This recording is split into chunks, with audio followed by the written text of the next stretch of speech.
আন্টিদেরকে কিনা যায় না, আপনাদেরকে কিনা যায়? বেচা হয় বাড়ির মেম্বার।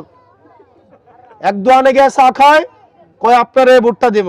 আরেক দোকানে গিয়ে কফি খায়, আপনার এই ভোটটা দিব। অনেকে কয় কি নির্বাচনের এক মাসটা কি এই চা বিড়ির বিল নাকি লাগে না, সব দোকানও নাকি ফ্রি। ফ্রি না? আমরা এসব পারবো না, টাকাও দিতে পারবো না, বাড়িতে সিনজিও পাঠাইতে পারবো না, অটোও পাঠাইতে পারবো না।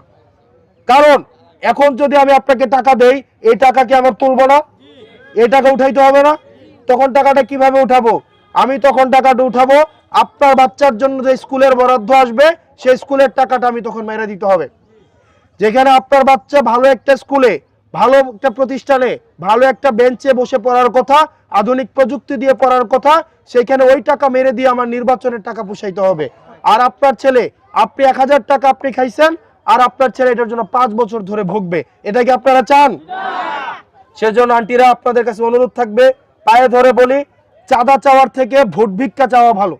আপনাদের কাছে প্রয়োজনে ভোটটা ভিক্ষা চাবো। আমরা আমাদের পয়সাপাতি নাই, আমরা সম্ভব না আপনাদের কাছে সিনজি পাঠানো, অটো পাঠানো, আপনাদের কাছে সম্ভব না ভোটের আগের দিন রাইতে এসে টাকা দেওয়া। আপনারা নিজের সন্তান মনে করে যদি পছন্দ হয় তাইলে ভোট দিবেন, আর যদি মনে হয় যে না এরা যোগ্য না, তাইলে দিবেন না, বাকিটা আল্লাহ ভরসা। আপনারা